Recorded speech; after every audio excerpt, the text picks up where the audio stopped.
There we go. Hello.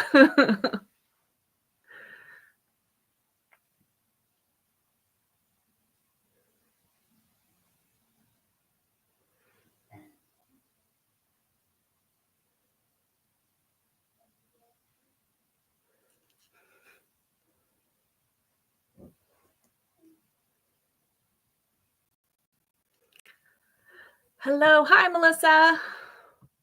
Okay. Give a minute for everybody to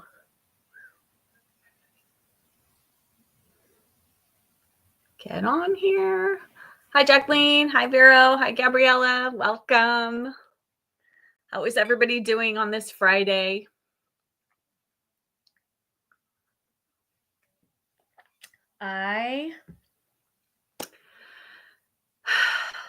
It's been a week, you guys.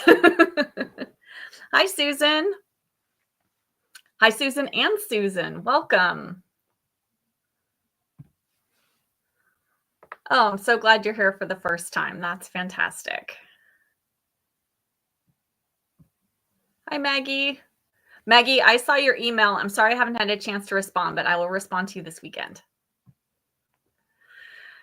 Hi, Martha. Oh my goodness. Yes, it's been a long week. I don't know why this week. Last week was my son's first week back to school after winter break. And I don't know, this week just seems so much longer than last week. But we made it through, and we have a 3-day weekend because here in the US, or at least here in California, it is Martin Luther King Jr. Day on Monday. And so the schools are all closed. So that is very nice. We have a 3-day weekend. Hi, Lindy. So I am looking forward to 3 days of not having to set the alarm. Hi, Kirsten. Oh, thank you so much. I'm so glad that you found my channel too. Hello, Robin. For everyone who doesn't know, this is my in real life best friend right here.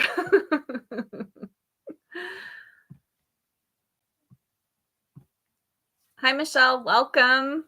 I'm so glad you're here for the first time for my second ever live video. How's everybody's reading going this week?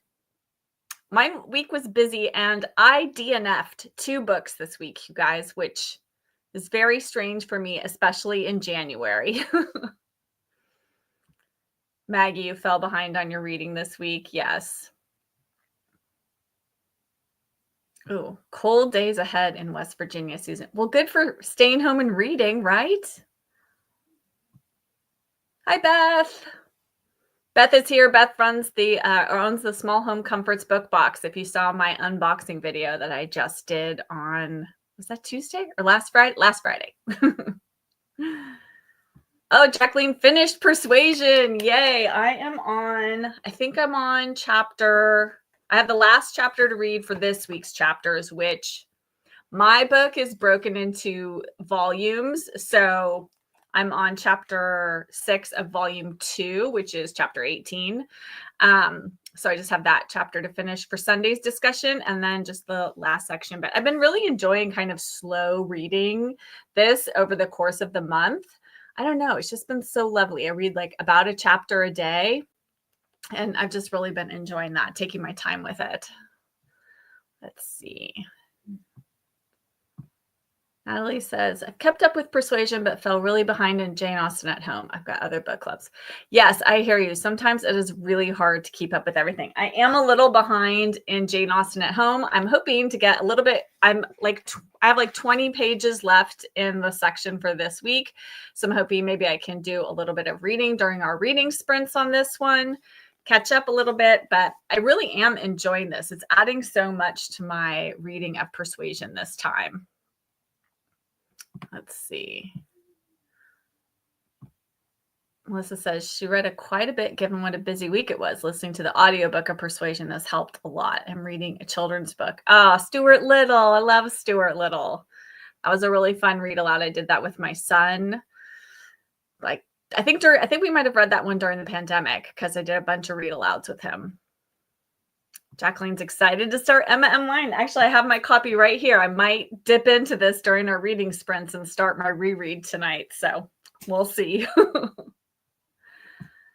Susan says, productive, finished Persuasion, read a YA retelling. Oh, what's the YA retelling? What's the title of that one, Susan, that you read? And did you like it? Let's see. Martha says, oh, heading to New Zealand next week. Oh my goodness, how exciting. Have you ever been to New Zealand before? I would love to go to New Zealand. That sounds fantastic. Have a fantastic, wonderful time. Vero also finished. Oh my goodness, you guys are so just superstars. Oh, the Blue Castle. Oh, I think we have a lot of Blue Castle fans in here. I know Beth and I know Melissa love both love Blue Castle. Anyone else a fan of Blue Castle? I love that book. It's so good. Done with chapter 21 of Persuasion. Oh, the Greta Sachi narration. Yes, Melissa, I think you said that during the last live as well. I'm going to have to look for that one because that sounds really good. What audiobook service are you using that you found her narration? Was that Audible or is that something else? Love and Saffron. Yes.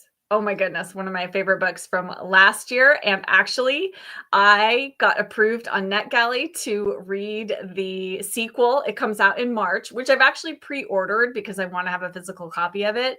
But I binge read the sequel in like less than 2 days this week. So I did do that. It was amazing. If you loved Love and Saffron, Kate and Frida is so good. So you have that to look forward to in March. Pride and Premeditation is a cute, cozy mystery, but some of the characters had a bit of a different story. Yeah, that's always the, like, I don't know, issue or the thing I worry about with retellings is, are they going to mess with my preconceptions of the characters as Austen created them, right? So I just read, there's that new mystery series, what is it? Murder of Mr. Wickham. Is that the first one? I read that. I listened to the audiobook in the fall, I believe. And it was pretty good. It takes lots of characters from all kinds of different Austen novels, like all of her novels, and puts them in there. And then the main characters are like Darcy and Elizabeth's son. And then there's a daughter. Oh, no, she's not the daughter. She's like, I feel like maybe she's related somehow to, was it Mansfield Park or somebody? Anyway, so the two sort of non-original Austen characters were like the main characters, which was good. But I liked it, but I didn't like all of the characterizations. I thought some of them didn't ring wholly true to me from the Austen novels, but I may give it the second book in that series a try. Oh, Beth says she's a Tilney. Yes, she's a Tilney. You're right. Thank you, Beth. Yes, from Northanger Abbey. Yes, so that she's like somehow, she's not directly related, I think. I feel like she's like a niece or something like that. She's somehow not quite directly related. So is it too early to talk about Persuasion retellings? Any recommendations? Yes. Let's talk retellings. Absolutely. I don't think it's too early for that. Does anybody have any? I haven't read any Persuasion retellings. I've had one. It's been sitting in my online shopping cart for a while. I think it's called The Persuasion of Miss Jane Austen. And I think it's more, I don't know how much of a I think it's a bit of a Persuasion retelling, but I think Jane Austen is actually the main character. But I haven't pulled the trigger yet. It's by Shannon Winslow. I think that's who the author is. And we're actually reading one of her Austen retellings for the December Cozy Reader Book Club book. So if anyone's read that, let me know if it was good. The Persuasion of Miss Jane Austen. Melissa said she's listening to it on Audible. Okay, so you can find the Greta Sachi one on Audible. That is good to know. Yes, Claudia Gray. Yes. And there are, yeah, I think you're right. I think there's like 4 books. I've only read the first one. So I will probably listen to the second one if I can get it from my library on audio. Just comment on one of my... Oh, hi, Valerie. Welcome. Fantastic. I'm so glad that you're here. Yes, I just watched Valerie's 2024 wrap-up video, and you actually had a couple of books in there that sounded really interesting to me. I just saw that Amy Chua? I'm not sure if that's however you say her last name. Anyway, she has a book called, I think it's called The Golden Gate, and it's set here where I live in the Bay Area in Berkeley at the Claremont Hotel, which I've been to. My grandparents actually spent their honeymoon at the Claremont Hotel. So now I am very curious to read that book because now I've seen it in a couple of places. So thanks, Valerie. I'm so glad you're here. Hi, Katie. Happy Friday. Oh, yeah. So glad it's Friday. So glad that it is Friday. Yeah, so if you've just joined us, if you're new, if you want to let us, everybody share what they're reading this week. If you're, I know a lot of you finished Persuasion this week. Anyone reading anything else that they didn't mention yet? I started my Agatha Christie, so I'm reading there. It's a little glary, sorry. There Is a Tide, which is also Taken at the Flood is the alternate title for this one. So yeah, I'm just getting going in it, but enjoying it so far. Hi, Mary. Welcome. Have my tea. It's tea time here in California. It's like a little after 4 p.m. So have to have my tea.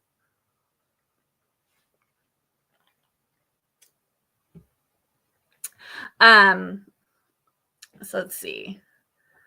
Valerie says, oh gosh, that sounds interesting.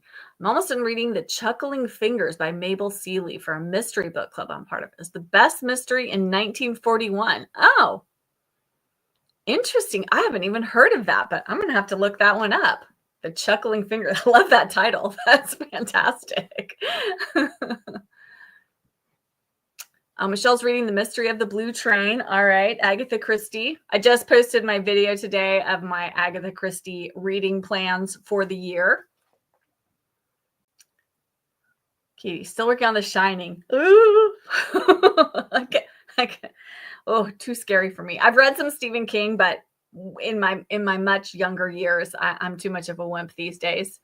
Chapter 9 of Persuasion. I finished I finished The Woods in Winter this morning. Is anyone here coming to the Cozy Reader Book Club tomorrow? I don't know if I should share my thoughts, or I don't want to spoil things if you're coming tomorrow. And A Winter in New York by Josie Silver. Oh, I did like Josie Silver's, what was her first book? I'm blanking on it, but I really enjoyed it, even though I can't remember the title of it. Susan is currently reading By Any Other Name by Jodi Picoult. Jodi Picoult. Hi, Chris. Welcome. Natalie is reading World of Wonders by, oh my goodness. I haven't heard of this one either. Nezukuma Tafel. I probably just butchered that. Apologies. Katie, The Shining finally got creepy. All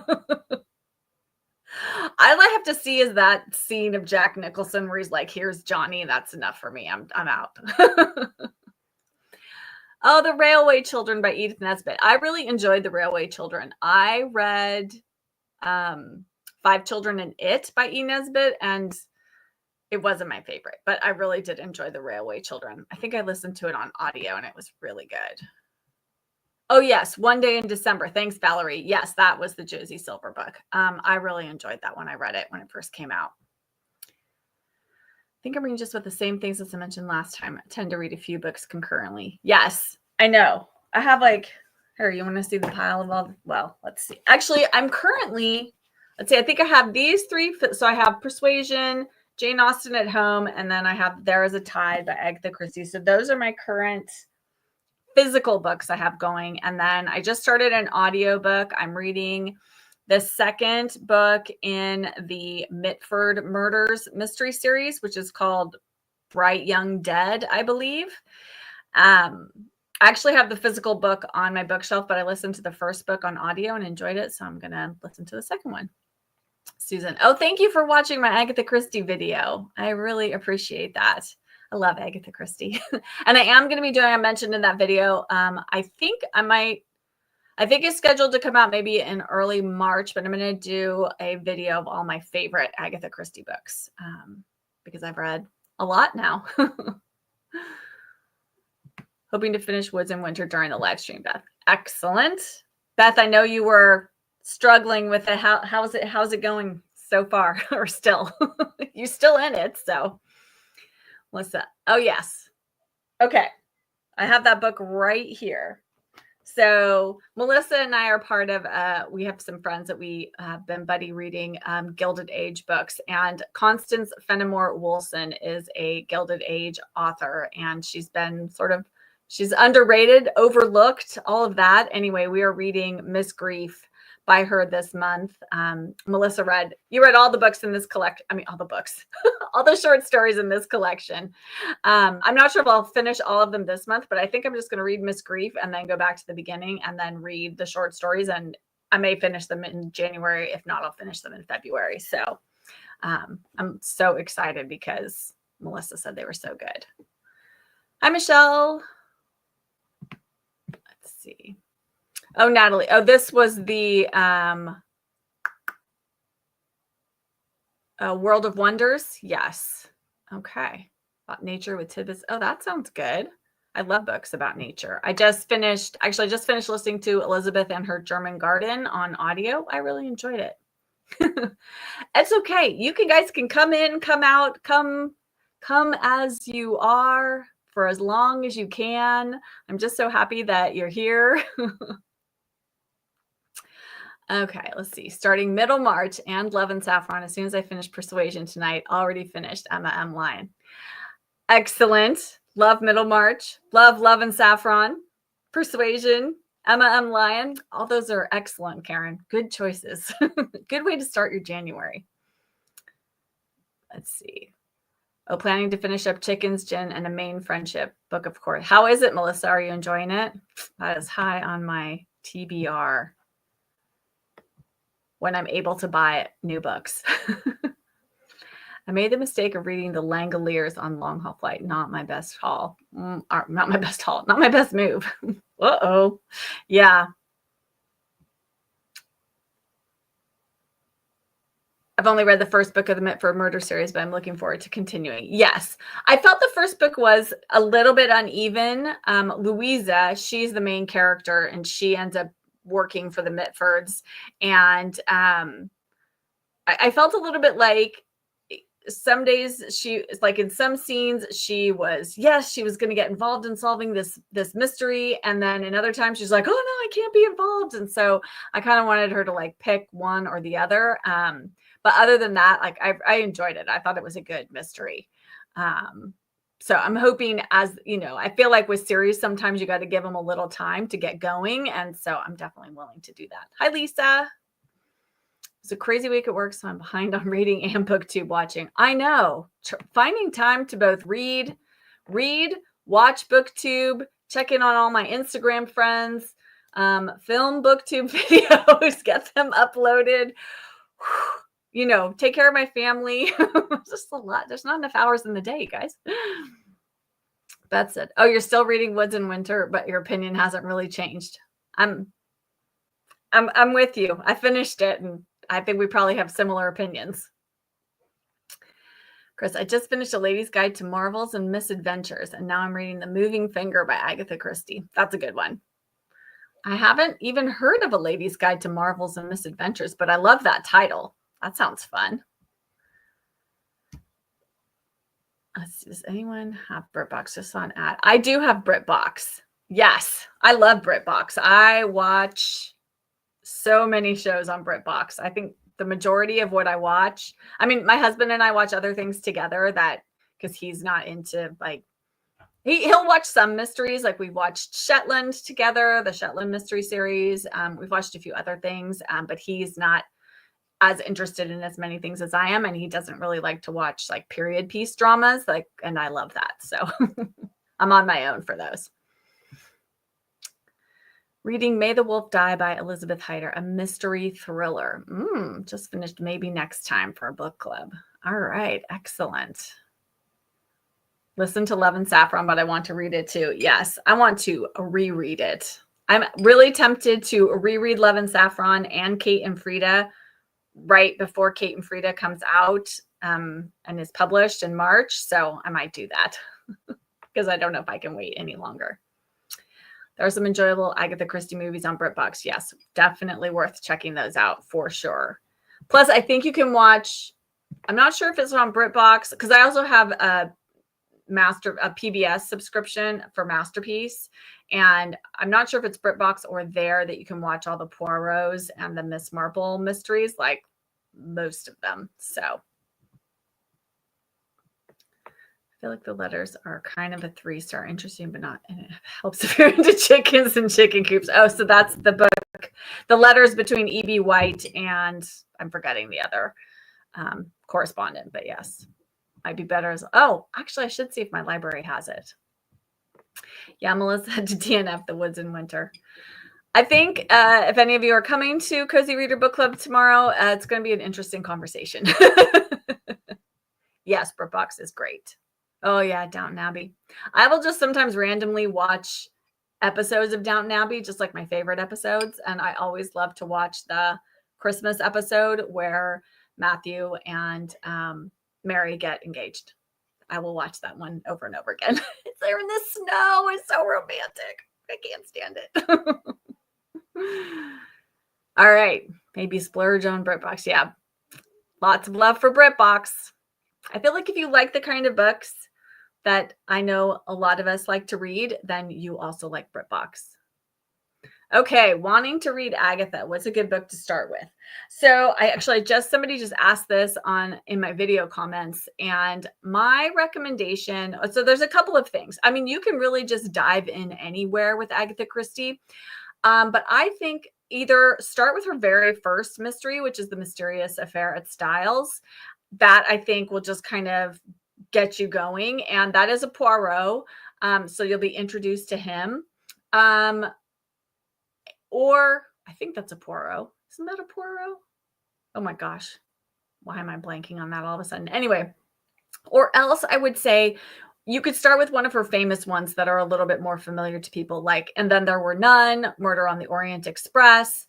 If you want to start with Miss Marple, then I would start with, I think the first Miss Marple is a good place to start, The Murder in the Vicarage, just so you can get introduced to Miss Marple and St. Mary Mead and just kind of get oriented in that world.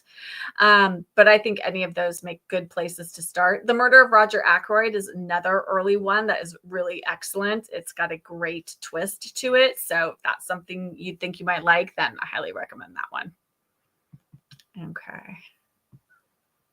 Let me see.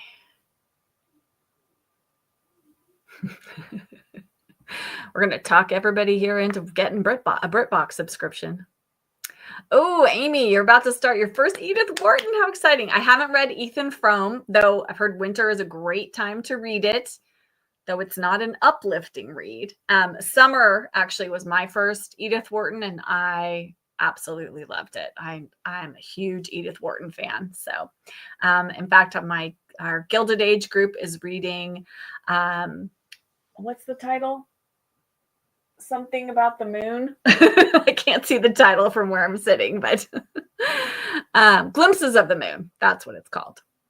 Oh, I have PBS Masterpiece too. I constantly go back and forth between getting BritBox or Acorn. I know it's so hard. So what I decided to do, because I didn't want to pay for both, because that just felt like a lot to do both BritBox and Acorn. But I figured I would get BritBox and watch as much as I possibly can on BritBox. And then when I feel like I've kind of tapped the well on that one, then I'm going to cancel that. And then I'm going to get Acorn and watch the things that are on Acorn that I can't watch on BritBox. I've been obsessively watching Downton clips on YouTube, and now I want to watch the whole show. Oh my gosh. Anytime I see like clips of interviews with any of the cast of Downton Abbey, I immediately stop and watch those. Yes. And Downton is a great background show to have on. It's perfect for like, if I'm doing something else and I, can't fully concentrate on what I'm watching, that's a great show to have on. It is a Poirot. See? Yes. I don't know why I second guessed myself, Beth. And that's like, as soon as I said that, then I was like, but yes. And The Mysterious Affair at Styles is really it's her first book. So it's a great place to start. I mean, I think she gets, but when you don't have any other context, it is a great mystery. I think when you've read other things by her, if you go back and read it, you can tell a little bit that it's her first book. I think she gets a little bit better with her plotting, two T's, not two D's, as she goes along. And you can see that because I just recently reread The Mysterious Affair at Styles. Was that last year or the year before? And I could, because I knew the ending, I could really see where she kind of planted the seeds for it. But when you read it for the first time, I think it's a good place to start. Any standalone Agatha Christie. So, and then There Were None is a standalone. Absolutely. You can read that one without needing to read anything else. My favorite standalone of hers is They Came to Baghdad. I really like Agatha Christie's mysteries where she has what I like to call her plucky young heroine. You guys know I like a plucky young heroine. And she has a few standalones, or even if they're not standalones, there is a young woman who plays the central role in solving the mystery. Even if somebody like Poirot or Ariadne Oliver or somebody else comes in, this young woman, we are following her throughout the story. But They Came to Baghdad is completely a standalone. I think the Man in the Brown Suit, I believe that one also kind of has that plucky young heroine. And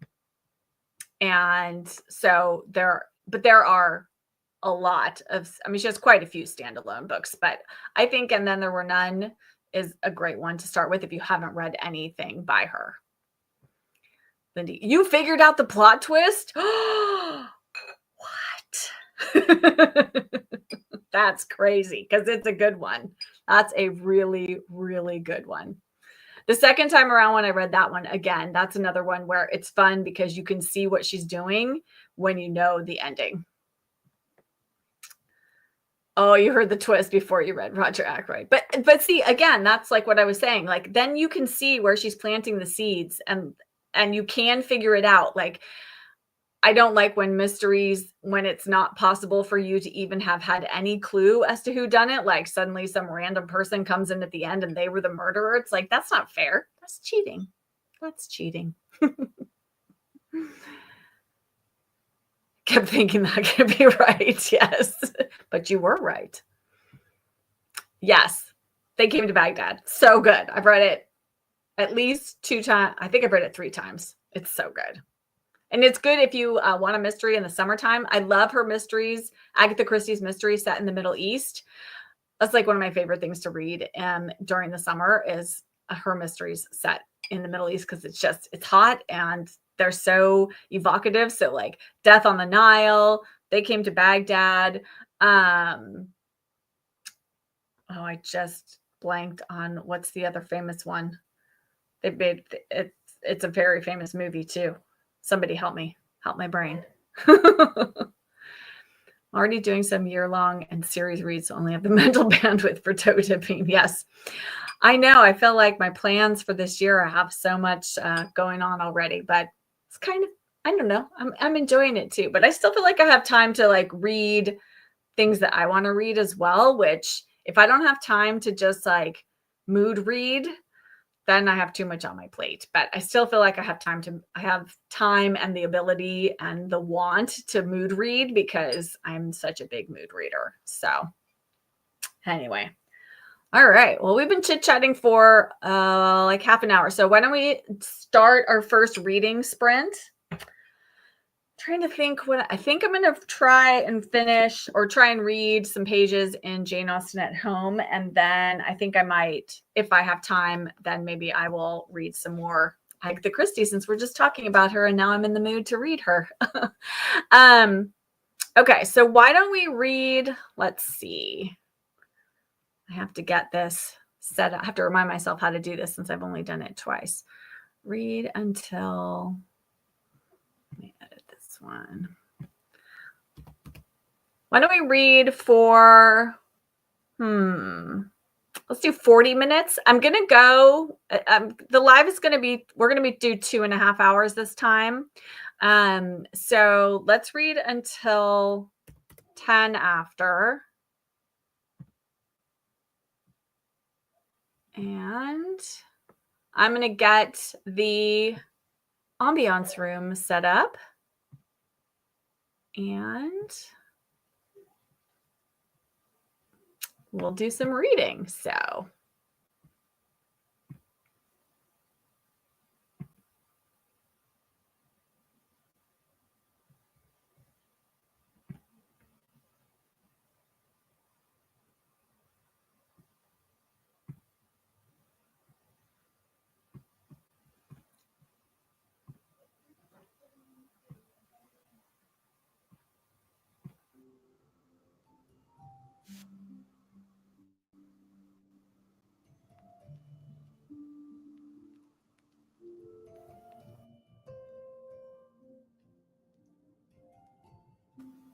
all right, so I'll see you guys at 10 after.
Hello, everyone. Welcome back.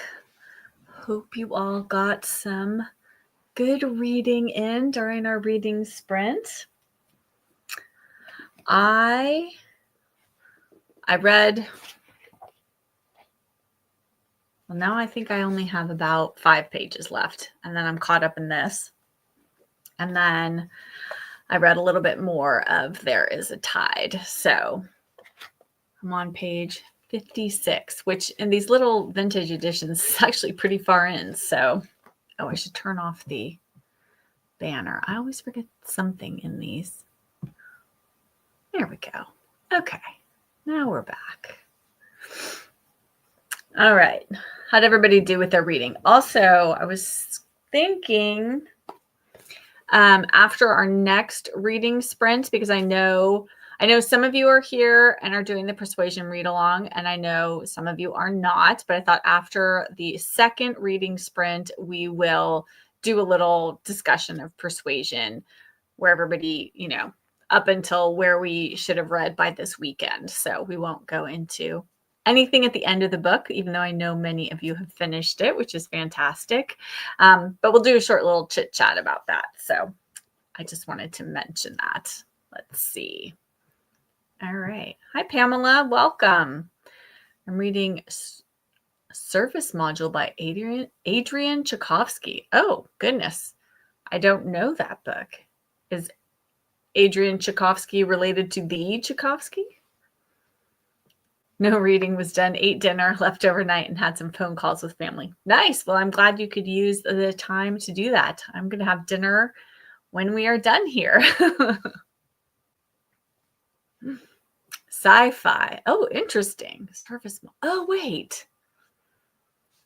Is that the book I got my husband for Christmas? It might be.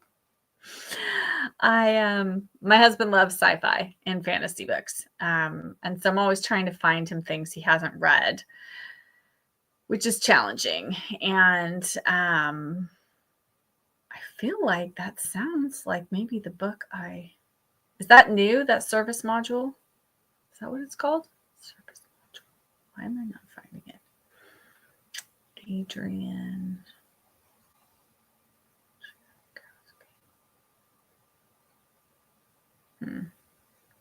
Maybe it's not. Oh, service model. Oh, there it is. Yes, I did get my husband that book. Tragedy, I didn't get any reading done. Worked on scripting and YouTube video. Hey, that's good. I'm glad you got that done. That takes time. But now that's done, so reading is next on the to-do list. Fantastic.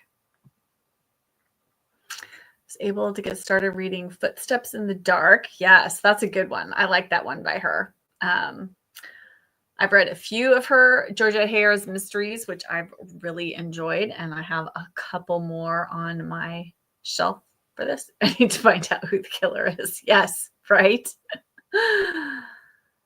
Oh, you're enjoying the service model? Good. I don't know if my husband started it yet or not. I know it's sitting on his bedside table, but I'm not sure if he started reading it. But I'll have to tell him that somebody on my live was reading the book that's on his bedside table. Maybe that will prompt him to pick it up. This is my second live with the reading sprint, and I'm enjoying this. Oh, good, Susan. I'm so glad. I'm so glad. Katie read 2 chapters of Persuasion. Fantastic. I think I'm going to use our next reading sprint to read the last chapter for this week's reading. Reading Mary Kubica's She's. Is that the full title, Lisa? You should. It's great. It sounded really good. I decided he had been rereading some Andy Weir novels. Andy Weir wrote The Martian and blanking on his other titles. Anyway, but he really enjoys that. And so I was kind of doing some research about read-alikes for The Martian, and actually Service Model came up as a read-alike for that. So I was thinking he might like it because it sounded like maybe it might have had some bit of humorous elements. Pamela, does it have some humor? Yeah, Georgia Hare, she's good. I like her. I've only read a couple of her Regency romances, but I really like her mysteries. I'm reading She's Not Sorry by Mary Kubica. Reading 3 chapters. Very good. Is that, that's a thriller, right? Mary Kubica, she writes thrillers, I think. Yes, Project Hail Mary. That's the other Andy Weir book I couldn't think of. I've read both that and The Martian, and I liked them both. So for Persuasion, for this week, we were to read chapters 13 to 18, or if your book is broken up into volumes, it's volume 2, chapters 1 through 6. So that's what we'll chit chat. I mean, we can chat about anything from chapter 1 through chapter 18, but we won't go past that since I don't want to spoil anything for anybody who hasn't yet gotten past there, and we'll wait and do our final wrap up in the final live. Oh, it's hilarious. Oh, good. Okay. Thanks, Pamela. I will tell him that. Yes, the Mary Kubica is a thriller. That's what I thought. Excellent. Excellent. All right. Because I don't have enough things that I'm reading right now. I've been looking at all the books that I had pulled off for January to read this month. And this book, The Bee and the Fly, is just calling my name. And I really, really want to start this. And so I might dive into this weekend. This book is a book I never hear anybody talk about, or I've never heard anyone say they've read this. I think 1 or 2 people in the comments of my January TBR video mentioned that they've given this book to someone, or someone's given it to them, but they haven't read it yet. And it's an epistolary novel, and it imagines a correspondence between Louisa May Alcott and Emily Dickinson. And I am just so curious, and I feel like it's one of those books that's just in the back of my mind, and I can't stop thinking about it. And I feel like that's a sign I need to start reading it. So I may, even though I have plenty of other books on the go right now, I may dive into this one too. So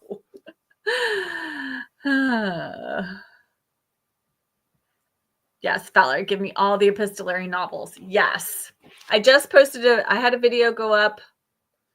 When was that? Last week, the week before, about some of my favorite epistolary novels. And I actually have another video that's going to come out at the end of next week. I was tagged in an epistolary tag video. And so I'm going to share some more stuff about epistolary novels, because I love epistolary novels. So for those of you who were around when we were chatting a little bit earlier about Love and Saffron and Kate and Frida, which is the sequel, those are both epistolary novels as well. If you feel the urge, you have to read it. Otherwise, you'll resent the books you're reading that aren't it. Yes. No, Melissa. Yes, that's exactly how I'm going to start feeling if I don't start this. So I'm just going to dive in. I mean, it's not very long, like, let's see. How many pages is this? Oh, goodness. There's a bunch of annotations and things at the end. So it is 200. I don't have my glasses on. Where did I put them? 238 pages, I believe. So not a very long book. So I could definitely get through this quickly. And yeah, I think I'm going to start it because I just don't want to wait. Beth, I have so many on the go as well, but I'm dying to start the second Mrs. Halifax. It's calling my name, but I keep saying no. I had to finish a couple others first. I know. I decided I love Mrs. Halifax. As you all know, if you've watched any of my videos, and Beth, I know you started reading her because I talked about her so much. And I've read the first 3, so I'm on book 4, which is A Palm for Mrs. Halifax, which I haven't started yet, but I'm going to try starting in February. I'm going to read a Mrs. Halifax every month this year, which I think will get me to the end of the series or close to it. So I'm very, very excited. I love Mrs. Halifax. I cannot get enough of her. Yes, Valerie, you should definitely check out the Love and Saffron books by Kim Fay. She's fantastic. And if you're on Instagram, give her a follow there because she's a fun person to follow. And yeah, epistolary novels are the best. So, and I will let everybody know what I think of this one because very, very intrigued by that. My mom gave me that. My mom is the best book gift giver. She has given me so many fantastic books that I don't think I otherwise would have found or picked up. And so it's great to have a mom who has good taste in books. Any recommendations for other books like Mrs. Polifax? That's a good question. Because she's a little bit, like, I mean, they're sort of mysteries, but they're a little bit more like spy novels. So I don't know that this is a direct comparison. I'm just trying to think of sort of like, I feel like if you read any Mary Stewart, I feel like her romantic suspense novels read a little bit like Mrs. Polifax. Like there's on the flip side of Mrs. Polifax being an older protagonist, Mary Stewart's protagonists always tend to be young women, but they are always set in sort of exotic locales. And there's always this young woman kind of stumbles into this mystery or something nefarious is going on, and then she gets involved in trying to solve it. And and so it's got that kind of spy novel element where like the plot moves very quickly. And Mary Stewart writes a denouement like nobody's business. I can't believe more of her books haven't been made into movies, because I think they make excellent movies because of the pacing that she writes her books, especially at the endings. It's just amazing. So I think that might be a good. Let me noodle on the Mrs. Polifax read-alikes. If anyone has any suggestions, I'll put them in the comments. Let's see. Virginia's trying to catch up with Persuasion, enjoying the reread. Been many years. Yes, I'm loving my reread too. Your mom should have a booktube channel too, it sounds like. Well, my mom's 80, almost 81, so she's maybe not got quite the energy for a booktube channel, but I am working on getting her on my channel. So I do want to have her on as a guest so that she can talk about her favorite books, and we can just share our relationship through books, because I think books have been an important part of our relationship as mother and daughter. So I'm hoping to get her on hopefully soon. Where does my mom find books? That's a really good question. So I mean, she's just really good at, she does have a really good independent bookstore in her town that she lives in. I do shop there as well. And so she often finds good things there. When I was a teenager, she worked for another really, really great independent bookstore in the Bay Area. And so she would find a lot of books for me there. She just has a really good eye. Like I don't know. I don't know where I should add. That'll be a question for when I have her on my booktube channel. I'll ask her, how do you find the books that you buy for me, Mom? Lots of love for Mrs. Polifax. Yes, she's so fantastic. That's who I'm going to be when I am, I'm in my dotage years. I'm going to go to the CIA and offer my services. Just kidding. Also reading for book club, The Life of Lucy Galt. Who's that by? That title is really familiar to me. Yes, Mary Stewart is fantastic. Love Mary Stewart. Yes, I am going to do a book chat with my mom.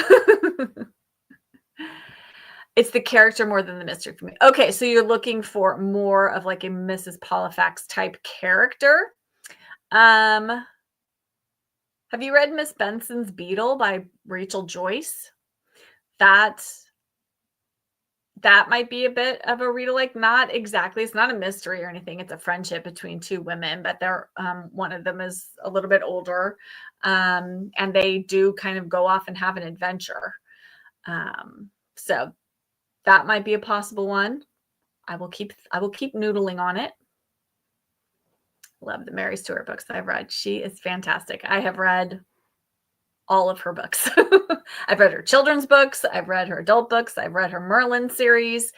I've read it all. That's how I discovered her, was because I was going through a huge fascination with King Arthur in my late teens, early 20s. And my mom, again, said, oh, you should read the Mary Stuart Merlin series. And so I did. And then I just went on from there and found her other books as well and loved them. And I think my mom might have had one or two of her romantic suspense novels on the shelf. And so I probably read those first. Lindy says, I love books with older characters. A great one is The Borrowed Life of Frederick Fife. Highly recommend. Okay. I've heard of that one. I haven't read that one. Yes, I also like books with older characters. I read Sipsworth last year. I've also read, what's the Mike Gale book? Why am I blanking on book titles? Oh, Miss Julia. She's an older character and so funny. Oh yeah, Miss Julia. I forgot about her, Beth. I think I've only read the first one. It was so long ago. I don't even really remember. But she's those take place in the American South. Yeah. Miss Julia Speaks Her Mind is the first one. Yes, by Anne B. Roth. I mean, there's also like the Thursday Murder Club, which has older protagonists. That series is it gets better as it goes along. I felt like the first book was okay. I thought the third book was where it hit its peak. Oh, The Reading List. I found a few vintage Anya Seton that I bought to reread. Haven't read them yet. Anya Seton. I found Catherine, I think, by her in a little free library over the summer, and but I haven't read it yet. So I haven't read anything by her either. You are very welcome. So, All the Lonely People by Mike Gale is another one that has like an older protagonist. But you know what? But it's a little bit darker. It's not as light as like Mrs. Polifax. I've read Dragonwyck by Anya Seton, a good Gothic novel. I love a good Gothic novel. Adding that to my TBR. Oh yeah, Aunt Dimity is good. I have read a few of the Aunt Dimity, and I have a couple more on my shelf to read. So yes, that's another good mystery with Aunt Dimity is a ghost. So she is deceased. Dragonwyck is one of my favorites. Oh, good. Yeah, I need to read Anya Seton, clearly. I just thought of another book that has a slightly older protagonist, and now it's gone out of my head. Oh, Iona Iverson's something. I will tell you the title. Hang on one second. Iona Iverson. Rules for Commuting by Claire Pooley. That was a fantastic book. And a little bit lighter, but Iona is an older character, and it's about her. She commutes, then she ends up becoming friends with the people who she commutes with, and it's just about their relationships, and it's really good. Oh, The Brilliant Life of Eudora Honeycutt. Yes, that's a great one. I read that one.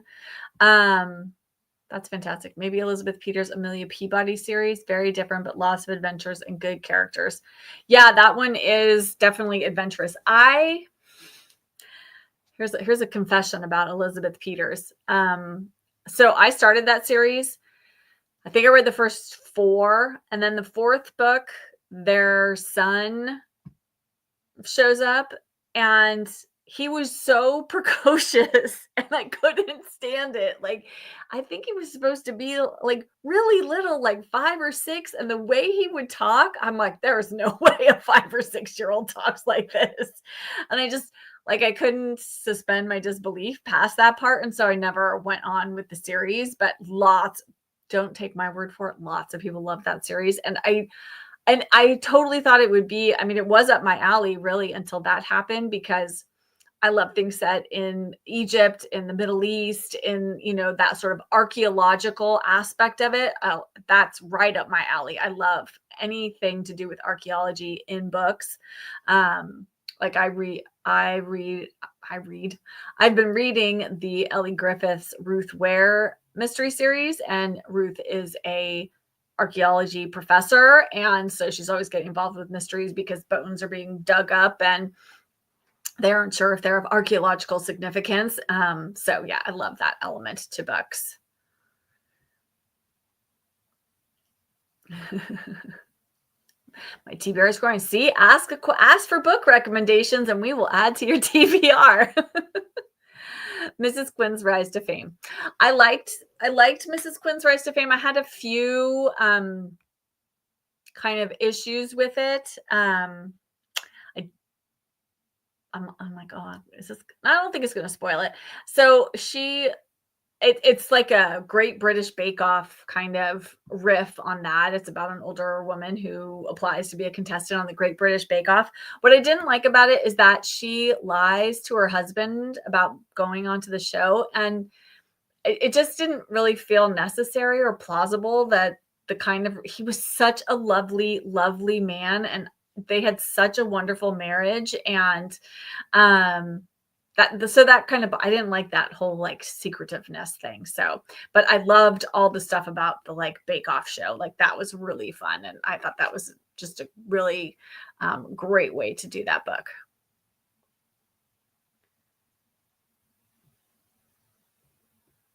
Let's see. Iona's been on my TBR for months. I think I need to squeeze it in somewhere, maybe in April. Well, I know.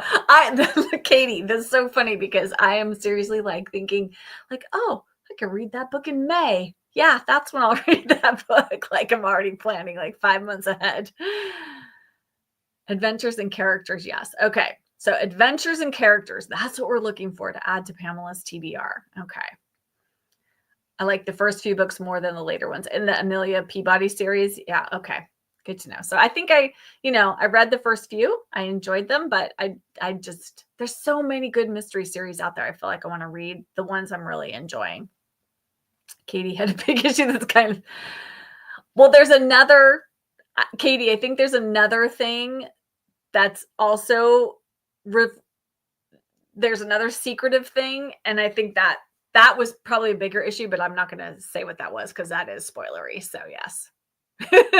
You didn't want to say anything with a cosign. Yes. So there is secrets, and I found that problematic in that book, but I liked the idea of it. I thought it was a good premise. I just felt like maybe it could have been executed.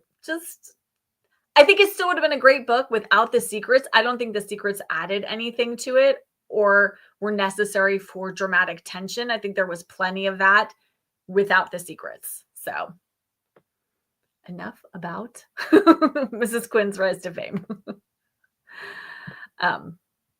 So yes, but I loved Sipsworth, which also has an older protagonist, and I read that last year, though that doesn't have adventure. I'm trying to think of other books that do have adventure. I mean, there are some Agatha Christie books that do have adventure in them, so you could try some of those. Like that's what I liked about They Came to Baghdad was it does have that adventurous element to it.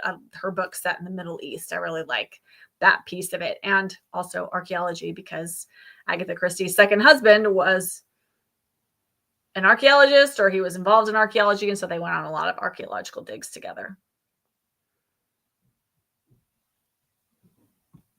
Let's see, Lisa says, I'm a big mood reader. Next book is an Agatha, then historical fiction. Excellent. What historical fiction? Have you picked it out yet? I'm always drawn to historical fiction, and then I don't pick it up and read it as much as I think I should. So when I read that the author has a background in reality show production, the plot developments made more sense. Oh, she did. Oh, I didn't know that. Oh, that's really interesting. Okay, then. Anyone read any of the Alexander McCall Smith, Isabel Dalhousie series or the Scotland Street series? Yes, I have read at least one of each of those. I may have read more. I think I maybe read 3 or so combined between those 2 series. I've read a ton of the Number One Ladies Detective Agency. I really like those books. They're like palate cleansers to me, especially in the summertime. And I've just discovered I really like the audiobook narrator of them. And so I've been checking them out for my library on audio, and just they're like candy to me. They don't require a lot of brain power when I'm feeling like I don't know what to read next, or I've just read something that was maybe a little bit heavier or longer. I love Number One Lady Detective Agency. I don't know. I didn't quite get into either the Isabel Dalhousie or Scotland Street. Has anyone else read them? Let's see. Mary says Alexander McCall Smith mostly read, yeah, but some of the Scotland series. I think I just read the first one, which I think is like 44 Scotland Street or something like that, I think is the title of the first one. I think that maybe is the only one I've read from that series. And I think I liked it, but I didn't love it. And so I was never like propelled to like want to go on in the series. Melissa says historical romance is greater than historical fiction. I love it. I love a strong opinion about books. I have strong opinions too. Historical fiction is my favorite genre. I feel like every other read is one. That's great. It's so good when you figure out the types of books you like to read. I don't know. And that changes over time sometimes, but it just helps make your reading life so much more lovely because you know what you like to read. Emma, how often do I do reading sprints? Well, this is only my second time doing this. So we're going to start and do the next reading sprint. I think I'll start in about 3 minutes. We'll start our next one and do maybe another half hour, 35 minutes. And then we'll spend the last little bit of today talking about Persuasion. But I have another live scheduled for the 31st of the month, but that one's going to be, I'm not sure if we're going to do reading sprints during that one or not, because we're going to wrap up Persuasion and we're also going to wrap up Emma M. Lyon. I may do a reading sprint right in the middle of those two just to kind of bridge the gap in case anybody's late joining.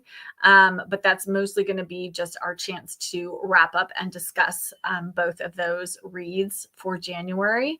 And then stay tuned because maybe there'll be more lives coming. Let's see. Katie, I really love historical fiction, but I'm really picky about what I read because I'm a lifelong history nerd. Yes, I'm also picky about historical fiction. Yes. So I'm very quick to DNF a historical fiction that's not working for me. So I need to really like think about exactly what it is in historical fiction. I think when it doesn't feel like, if the dialogue doesn't feel specific to the time period, if the characters don't feel specific to whatever the setting is, then I'm very quick to, I'm out the door. Jacqueline wants to know, Katie, have you read Into the Wilderness series? Oh, I know. When do you go live? Yes. Yes. So I just started doing this. This is brand new on my channel. So like I said, I had planned every other Friday for right now. But if people want to keep doing more lives and reading sprints, I don't know that I can do it every like Friday, but maybe I could do it twice a month, like 2 Fridays. I don't know. Or maybe I could pick another day of the week. You know, I have a family, so I have to like feed them dinner and stuff. And it's hard to find like a good time because I'm on the West Coast. So finding a time that's like good for me, that's not when everybody on the East Coast is sleeping or in other parts of the world, because I know some people are coming from other countries. Yes, Krista at Books and Jams, she does do a lot of live reading sprints. There are lots of booktubers who do live reading sprints. And yeah, it's just something I decided to try out because I was doing the Jane-uary read along, and I thought it would be a good way for us to like chat about Persuasion and just chat about books in general. And yeah, so we'll see. But if people enjoy it, then I would love to keep doing it. So stay tuned. Karen says, I used to know what I like to read, then started watching booktubers and my world has expanded. Isn't that the truth? Find other book lovers and then suddenly whole other worlds open up to you. I feel like that's happened to me within the past 3 years. I feel like my reading has really changed a lot.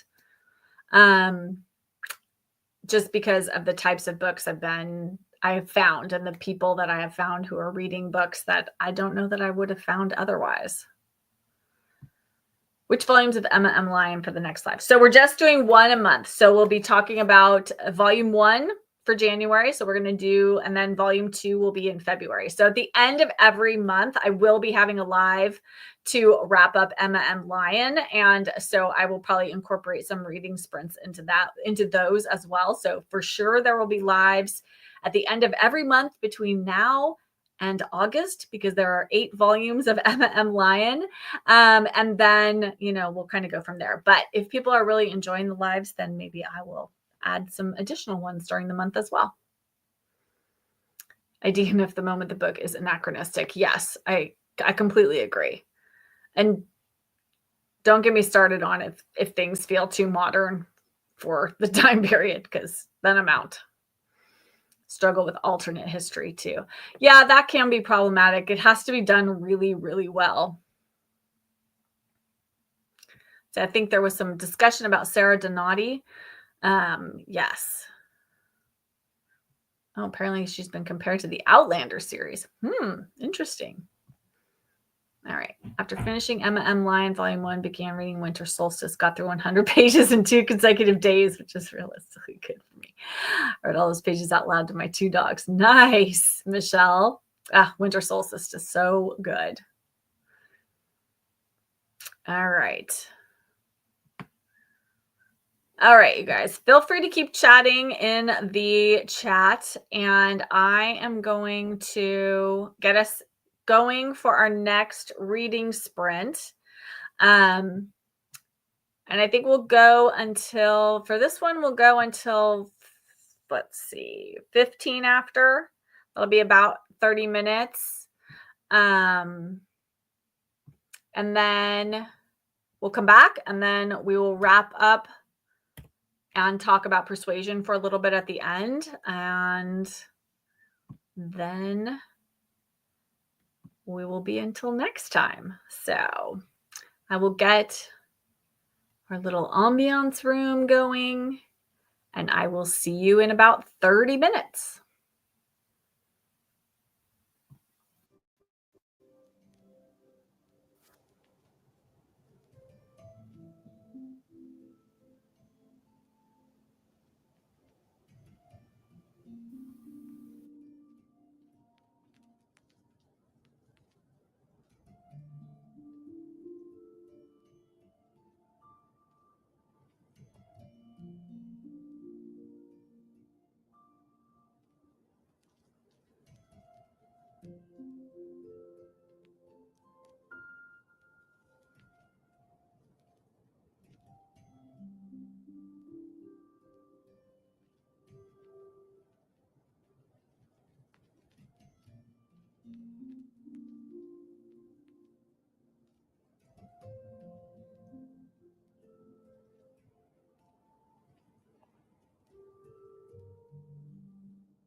Okay, everyone, welcome back.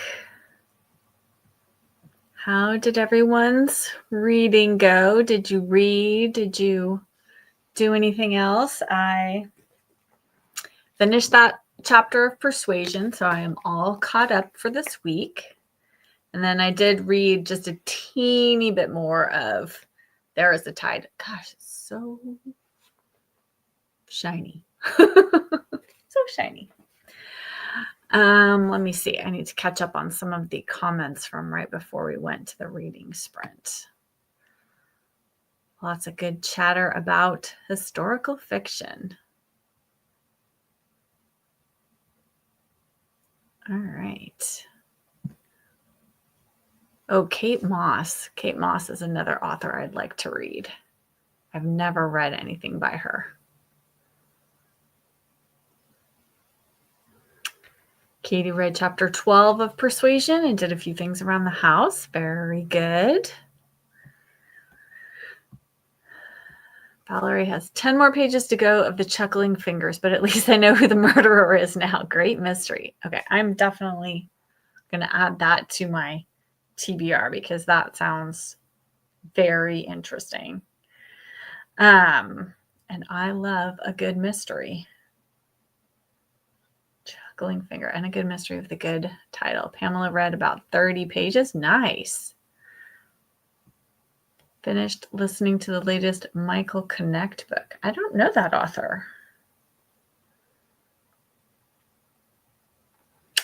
Oh, Michael Connolly. Yes, excellent.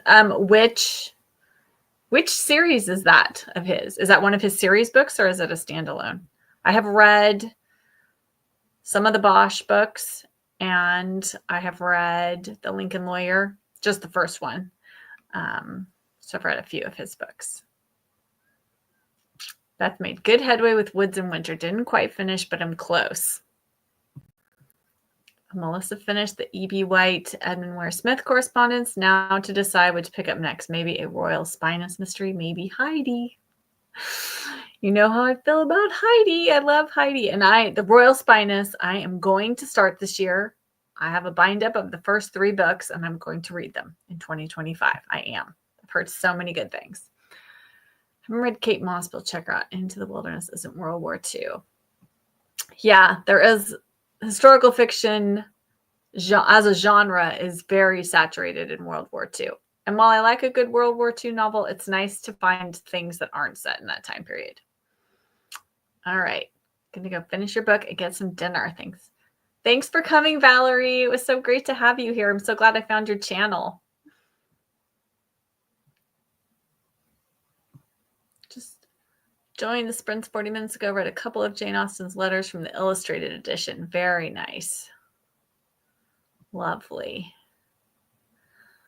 All right, Pamela, good night. Get to bed if it's late where you are. Kate! Oh, hey! You're here. That's so lovely to see you. Let's see. I'm more than halfway through my War at Home story. Pack up your troubles. That sounds good. Okay, so hi, Kate. So lovely you're here.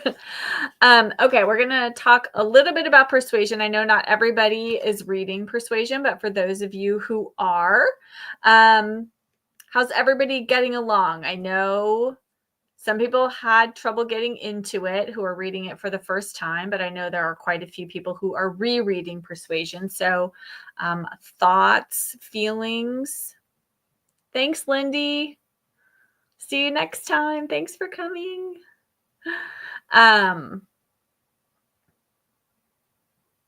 So has everybody gotten to chapter 18 yet? Or chapter 6 of volume 2 if you're reading it in volumes, because I don't want to spoil anything if anyone hasn't gotten that far yet.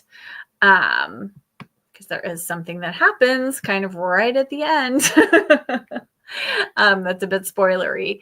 But one of the things I really like in Persuasion that I like about Anne Elliot is that, clearly, and I think lots of people talk about this, is that you can tell this feels very much like a more mature main character heroine than some of Austen's other heroines, like Emma, Marianne Dashwood, characters like that who feel very sort of young and fresh. And Anne definitely has a bit more gravitas to her, right? Because she's been through some things and she's a little bit older.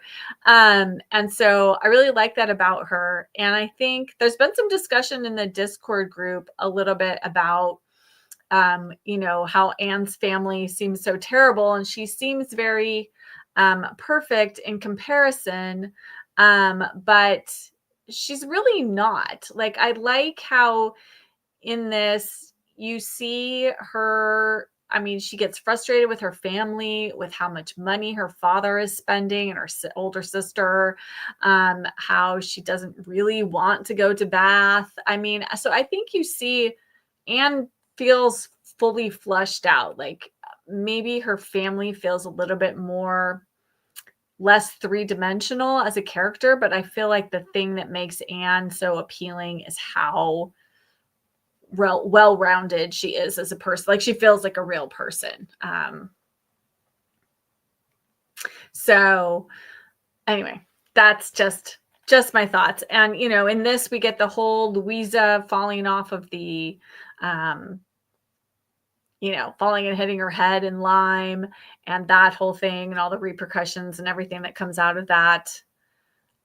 Let's see. Katie's only at chapter 12, but okay with spoilers. I'm thinking about watching the movie this weekend, so hopefully get into the book a bit more. Mary's afraid to say much. Not sure what's after 18. Okay, so at the end of 18, where we are here is that Louisa and Captain, what is this? Is it Benwick? Captain Benwick have gotten engaged. So it was thought that Captain Wentworth and Louisa were on their way. They were flirting, and it seemed like maybe they were going to make a match. And then Louisa falls and hits her head, and that whole thing happens. And then Captain Wentworth goes off and doesn't return. And Captain Benwick stays, and suddenly we have an engagement. So that is quite a turn of events that happens at the end of this section. Martha says it was interesting to see how much Anne was appreciated and respected by the Musgroves in comparison to her own family, right? Yes, nice to see her appreciated. And by Captain Wentworth. Like, he wants her to stay and nurse Louisa, even though that doesn't end up happening because Mary is Mary. I was like, why are you guys letting Mary stay? Because Mary's not going to be a help here. But anyway, but yes, it's so nice to see Anne appreciated because her family clearly could not care less about her. Susan says Louisa's engagement to someone else was a game changer. Absolutely, absolutely. Yes, 100% a game changer. Yes, and also how Wentworth valued Anne's opinion. Yeah, so what do we think about where Anne and Wentworth are at this point in time, especially if you haven't read the book yet? Like, anybody have any thoughts about where the story's going to take us? But yes, so I really like this section. I mean, I feel like a lot of action happens during this piece of the book. Like, you can definitely see how Austen ramps up her stories, right? I mean, the first few chapters, she's just setting the scene. She's putting out all the players, and she is showing us the world that we're going to be inhabiting. And really, by doing that, I think she shows us who we're supposed to be rooting for. Like, I think she's very clear, like, Anne is the good guy and we want to root for her.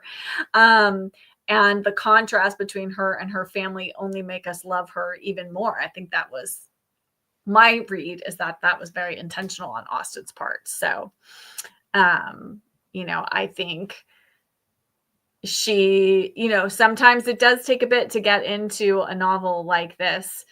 It's not just going to have action from the get-go, but I think that's an important setup for where the story needs to go. Susan says Anne is starting to think about Wentworth differently, as though she was holding her thoughts about him in check.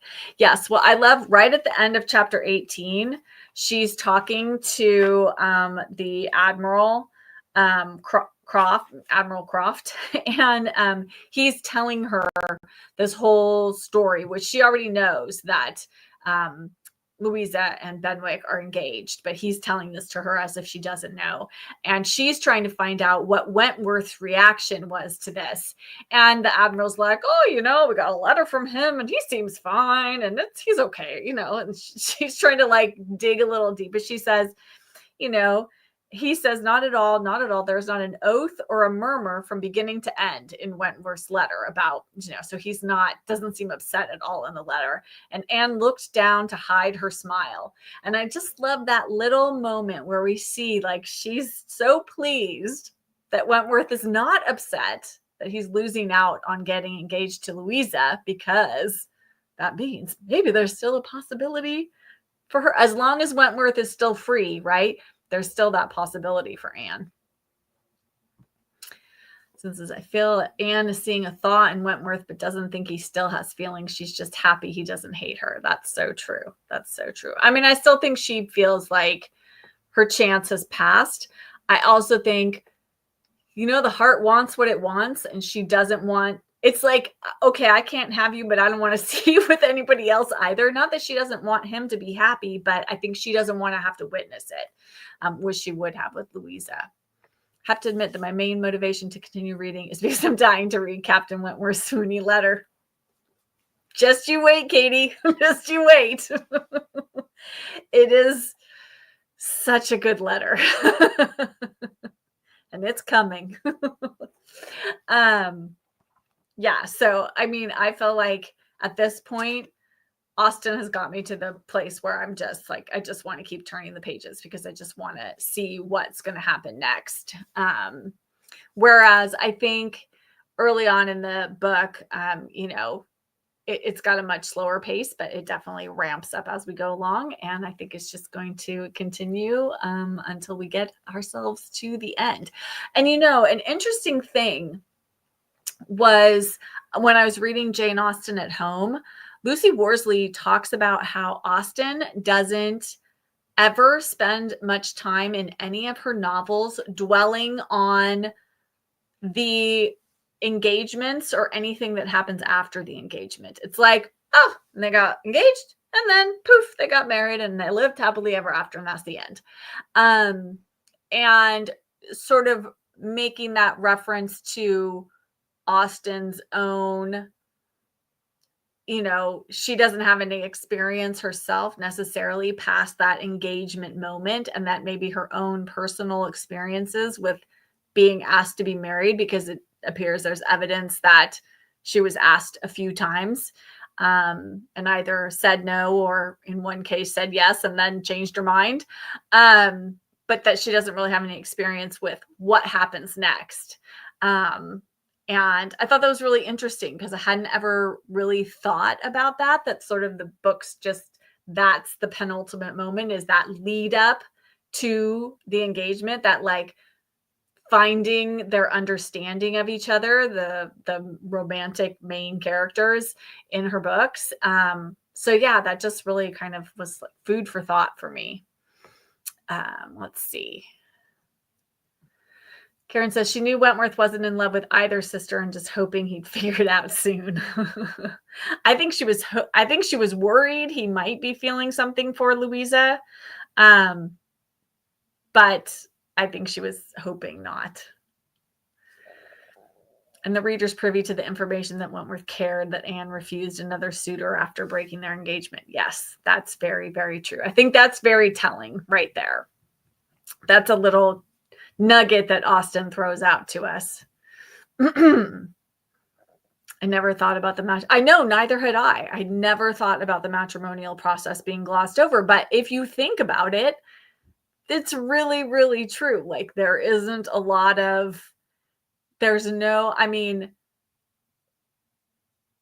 no like dramatic, long drawn out professions of love. It's like all the lead up to it, and then then poof, that's it. We're done.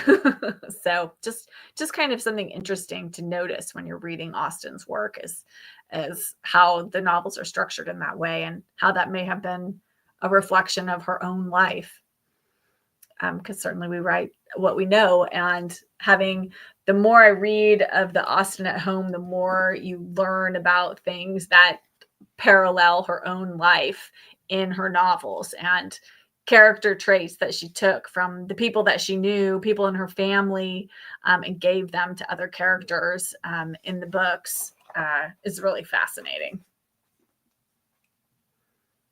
Let's see.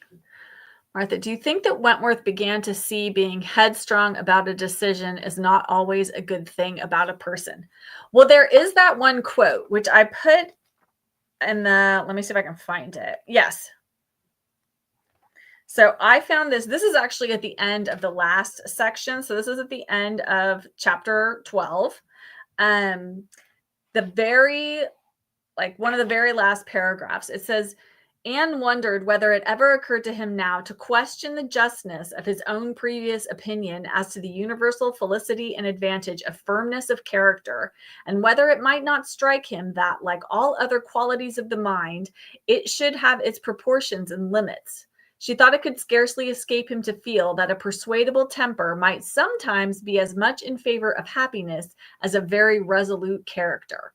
So I think right there, that idea that somebody who's persuadable, that's not the most terrible thing in the world, that sometimes being resolute about everything and never being able to change your mind isn't always the best thing, or doesn't make for the best partner in a relationship.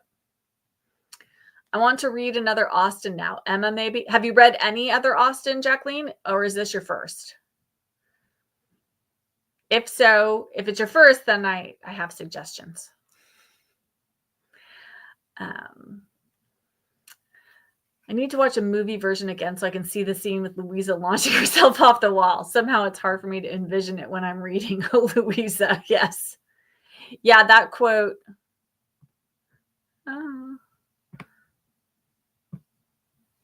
Yeah, that quote. I thought that quote was so good, Beth. Just everything summed up right there. I feel like that's like the essence of the book, is the answer to that statement. You know, that quote right there is like, is it better to be resolute? Is it better to be persuadable?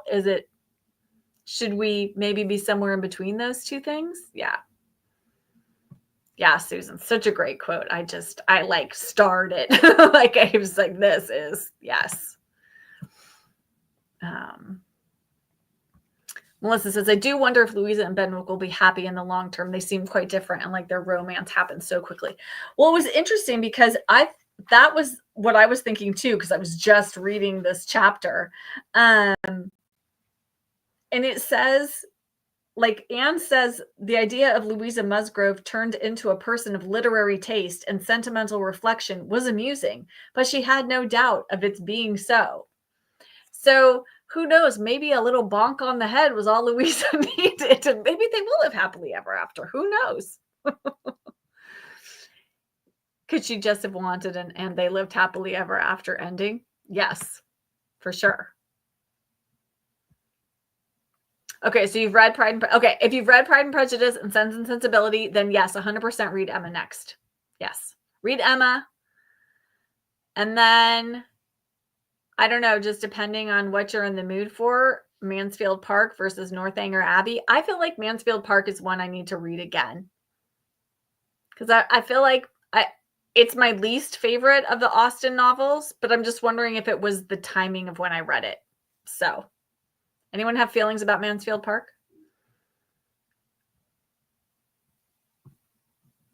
You've only read Pride and Prejudice? Let's see.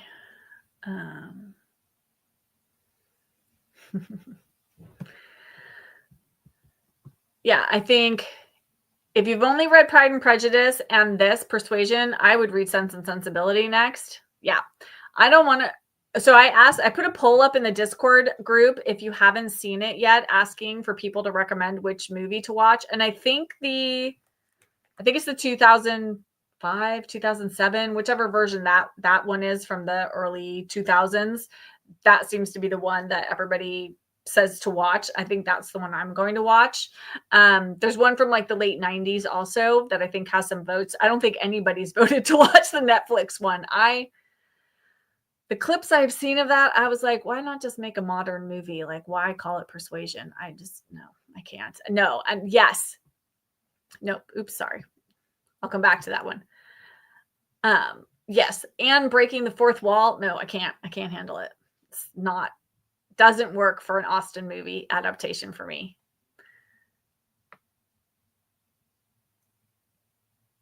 Oh, Beth has lots of feelings about Mansfield Park. Okay. All right. Melissa says, I like Mansfield Park, but it's more challenging to love than the other novels. Yes. Yes. I think that's why I need to reread it, because I think there's nuggets in there, and there were things about it I did enjoy. I think Fanny's just not, she's a little bit more, dare I say, wishy-washy than Austen's other heroines. And so there's that. Thanks. I was going to ask about Mansfield Park and Northanger Abbey. So far, Pride and Prejudice, my favorite Austen. Yes. I think last time we did, everybody kind of put in the chat what their favorite Austen novel was. I usually say Sense and Sensibility. But like many others have said, it's usually whatever one I'm reading right now. And I have to say, Persuasion it's moving up the ranks. Let me tell you.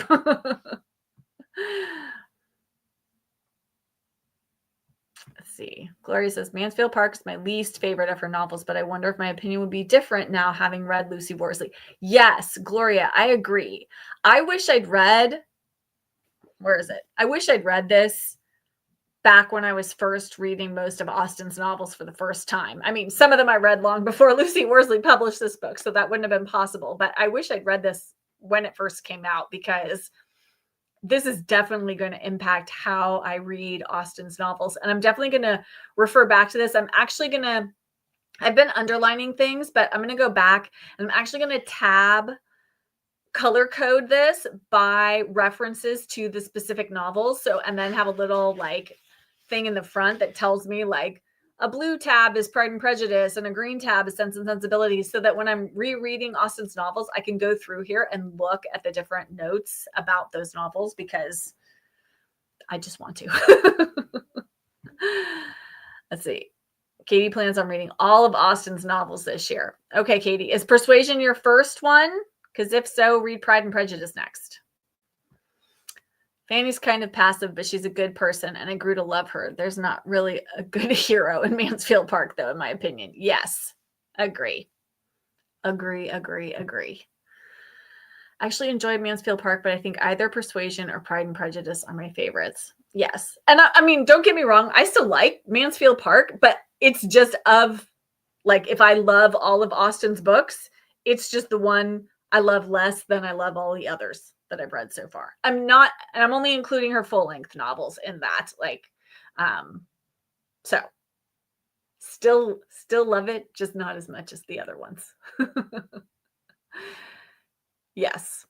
So I think we can all agree that Mansfield Park, the hero, there's no good hero in that one. Yeah, Edmund is Edmund, isn't he? Yes. So I feel like she has such insight into how Austen's life relates to the books that she wrote. And I just want to be able to quickly look through if I'm rereading an Austen novel and find those references. And I think that will really enhance my reading as I'm going through my rereads, because I know I'll be rereading Austen until I can't reread anymore. Persuasion yours. Okay, so you read Pride and Prejudice first. I don't know. I think Sense and Sensibility next, or Emma, one of the two. I think those two you should read next. If you're going to, I don't know, Emma's kind of good in the spring. Emma's kind of a good spring read. So if you're going to read it in spring, then maybe Emma. Plus the cousin romance. I know. I know we talked about this last time too, because apparently cousin romances are normal in England, or relatively normal, and a lot of them happen. So for those of us in the United States, or at least parts of the US, I think we just grew up feeling that was taboo, even though it isn't. Like in California, I think you can marry your first cousin, and I think in lots of states you can, but for some reason there's just a taboo surrounding that. Oh, the Crawfords are the best bad guys, aren't they? Yes. They're so people you love to hate in Austen. Oh, we should talk about that. People we love to hate in Austen. Who else do we love to hate in Austen's novels? I mean, outside of Anne's family. Her sister Mary in particular. Figured Jane-uary was my sign to do an Austen catch-up this year. Excellent. I'm glad this motivated you to do that. Let's see. It's the letter. Persuasion is my favorite. Yeah, I mean, the letter, right? Let's see. Have you watched any of Lucy Worsley's documentaries on PBS? She's quite animated. I've watched her Christmas one, and I've watched part of another one. I'm blanking on which one it was, but I have, as soon as I finish Jane Austen at Home, I'm going to watch the one that's sort of based on that book. But I want to finish the book first before I go and watch that one. Thank you. I might go with Emma because I'm more fulfilling. Thanks to Clueless. Yeah. Okay. Clueless is one of the best retelling adaptations of an Austen novel ever. It is so good. It's so clever. Love Clueless. Love, love, love Clueless. Oh, Mr. Collins. Yeah. Yeah. Lady Catherine de Bourgh. Yeah. Oh, yeah. Miss Bingley. No, yeah. Mr. Elton. Yes. Willoughby. Yes. Hate them all. They're terrible. They're the worst. Yes. The people we love to hate in Austen. She was good at writing bad guys, wasn't she? Oh my God, the Miss Bingley, played by the Beth Dutton actress, is so good. Yes. Yes. So good. But yes. Okay. I mean, we could go on and on and on, couldn't we? Let's see. Oh yeah, Carolyn Bingley. Yeah. No, she's awful. She's awful. So, yeah, and that's, again, in the Jane Austen at Home, you do get to learn a little bit about where some of those character traits and some of those people that you love to hate, where they come from real people in Jane's life. Some of them in her immediate family.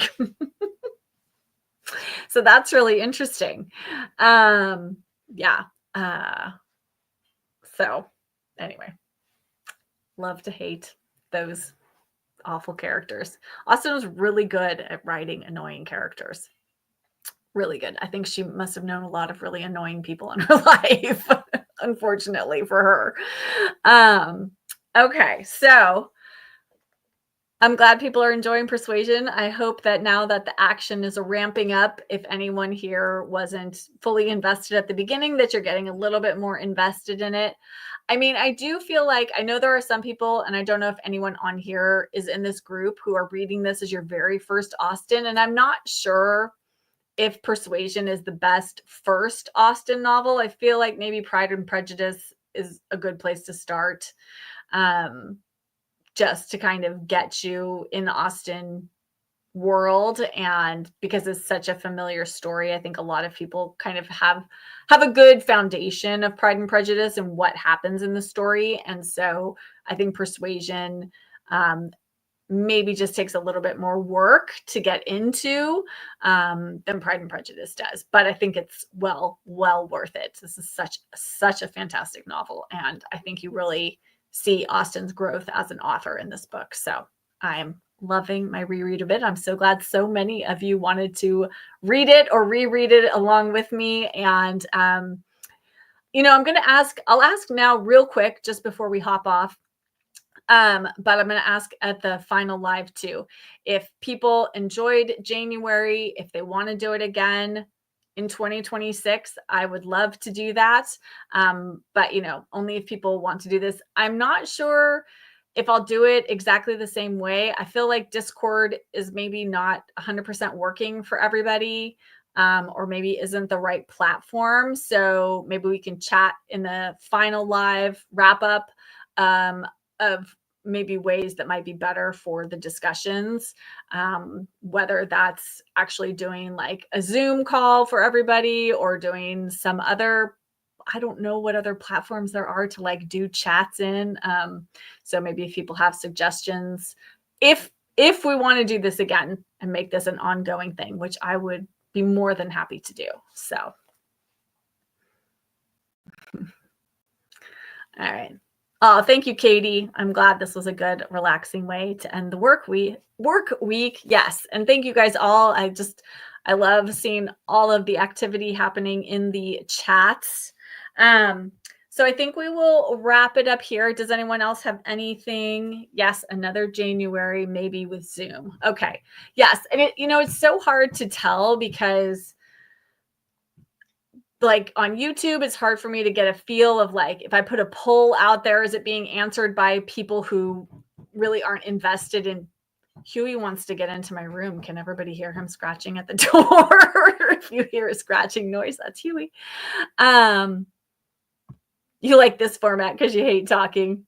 And I mean, certainly if we did Zoom and you wanted to come, you can keep your camera off and your mic off and you can just chat in the chat, just like we're doing here in the live. So it could act exactly the same way, but then people who do want to chat with their voices could do that as well. Oh, thank you, Susan. I'm more than happy to do it. It's been so much fun and it's just enhancing my reading of Austen. So yeah, you had a hard time with Discord as well. Yes. Awesome. Sounds like there is some love for Jane-uary. I don't know. For some reason, this is just like the time of year when I really feel like I want to read classics and Austen in particular. So yeah, so I would love to keep on doing this. So sounds like there is interest. Haven't figured out how to chat on Zoom. Well, Karen, I could help you with that. I do know how to do that. Let's see. Oh, that's really into Acorn. They had a documentary. Oh, see? Now when I do decide to switch to Acorn, I'm going to have to look for that and see if it's still there. Susan would be here for another Jane-uary. You guys are so welcome. So glad you're enjoying it. Yeah, I definitely feel, and I mean, I will still participate in Jane Austen July because I love that read along. And this is not to take away from that read along at all. This is just to like add another option for people who want to read Jane Austen in the winter months and, maybe need a little motivation by reading it with a group. So, and I'm probably going to stick to the same kind of format, excuse me, where we just read one Austen novel together, and maybe I'll do another, either like a retelling or another nonfiction Jane Austen work that's like an optional thing. But rather than like doing a bunch of prompts and different things, because that feels very much like what Jane Austen July is, we will just stick to one novel, do like kind of a deep dive into it, and just stick with that format because it seems like that's what I have enjoyed and everybody has been enjoying. Let's see. Oh, wait. That was keep hitting the wrong comments. Do you have plans for more book clubs in the coming months? So, well, Emma M. Lyon will be going on through August.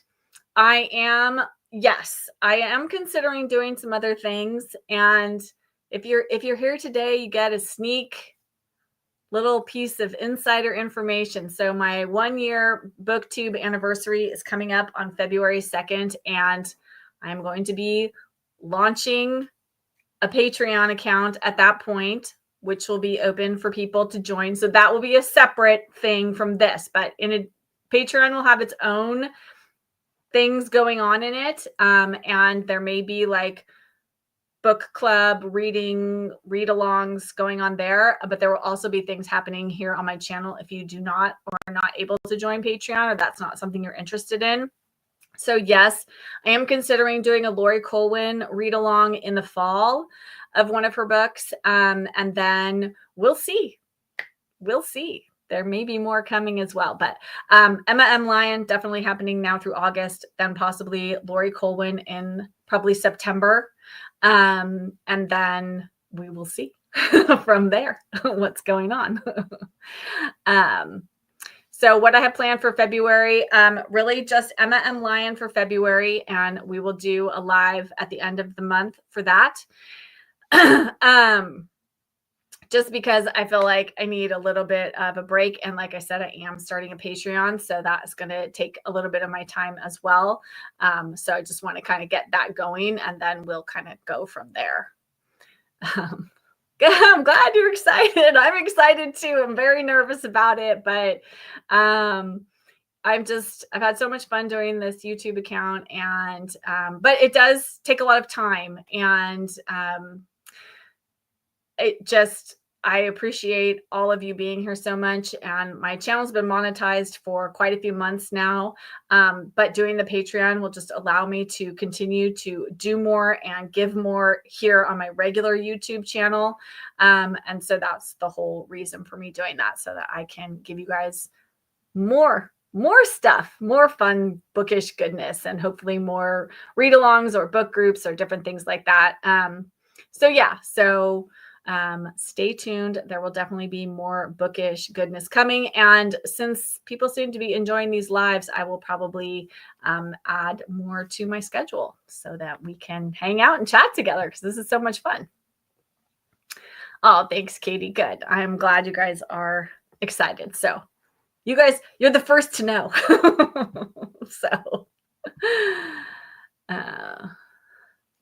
We're still talking about, okay, this is about the documentary on Acorn. Yes. I know their dancing was very complicated. Anyone else have to learn square dancing in like junior high school? Just me? Is that just a California thing? Okay, well, I want to thank everybody so much for coming today. This was so much fun. Like I said, my next live is January 31st, Friday, same bat time, same bat channel. And I hope to see you all there. We'll be wrapping up both Persuasion and Jane Austen at Home in the first hour-ish. And then in the second hour-ish, we will be wrapping up Emma M. Lyon. So come for part, come for all. I would love to see you there. And I'll see you on YouTube and Instagram in the meantime. Thank you all so much for coming. Have a fantastic weekend. If you have 3 days off, enjoy them. And I will see you all soon. Good night.